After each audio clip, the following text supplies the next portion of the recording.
Hello guys, आज हम समझेंगे यूट्यूब मैनोमीटर का वर्किंग प्रिंसिपल्स, उसके एप्लीकेशंस, एडवांटेजेस एंड डिसएडवांटेजेस।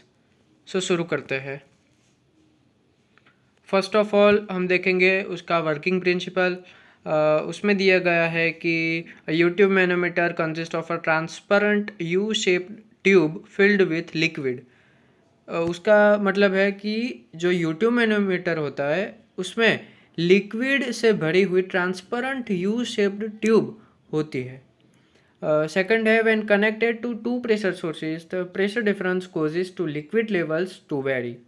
आप इमेज में देख सकते हो कि जो ट्यूब्स के दो एंड है P1 एंड P2, उसको हम प्रेशर सोर्सेज से कनेक्ट कर देंगे तो जो प्रेशर डिफरेंस मिलेगा वो कैसे मिलेगा कि लिक्विड लेवल्स को वेरी कर कर हमको प्रेशर डिफरेंस मिलेगा। फिर है हाइट डिफरेंस। हाइट डिफरेंस आप इमेज में देख सकते हो कि H से वो हुआ है डिनोट। सो वो H से डिनोट हुआ है height difference. So liquid columns का जो हाइट डिफरेंस होता है वो प्रेशर डिफरेंस इंडिकेट करता है। So simple, height difference indicates pressure difference.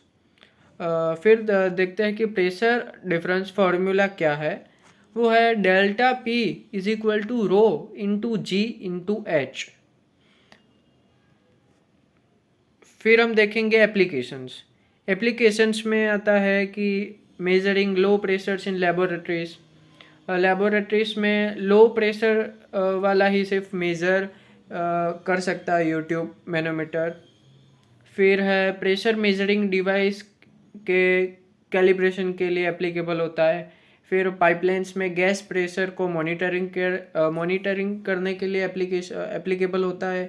फिर HVAC सिस्टम।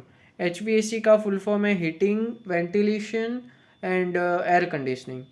वो सिस्टम के लिए भी एप्लीकेबल होता है। और फिर फ्लूइड मैकेनिक्स एक्सपेरिमेंट्स दिया गया उसके लिए भी एप्लीकेबल होता है।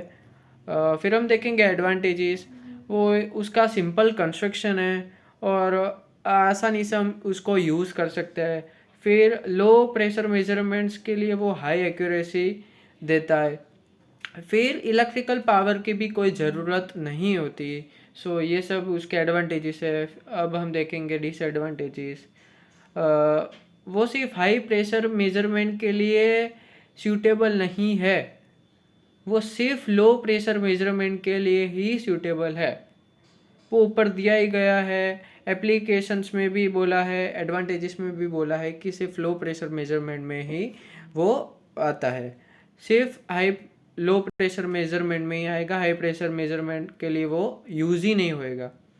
फिर है bulky and fragile due to glass construction. Bulky यानी लार्ज, बड़ा होता है, और फ्रेगाइल होता है डिफ़िकल्ट टू मूव। उसको मूव करना भी बहुत डिफ़िकल्ट हो जाता है। किस वजह से? उसका ग्लास कंस्ट्रक्शन की वजह से वो बल्की एंड फ्रेगाइल होता है। फिर वो एक डिसएडवांटेज हुआ। फिर रीडिंग एरर्स में occur due to meniscus formation. Meniscus formations की वजह से वो एरर्स को रीड करता है, वो एक डिसएडवांटेज हुआ। अब हम एंड करते हैं वीडियो को। आई होप आपको समझ आया होगा। Thank you.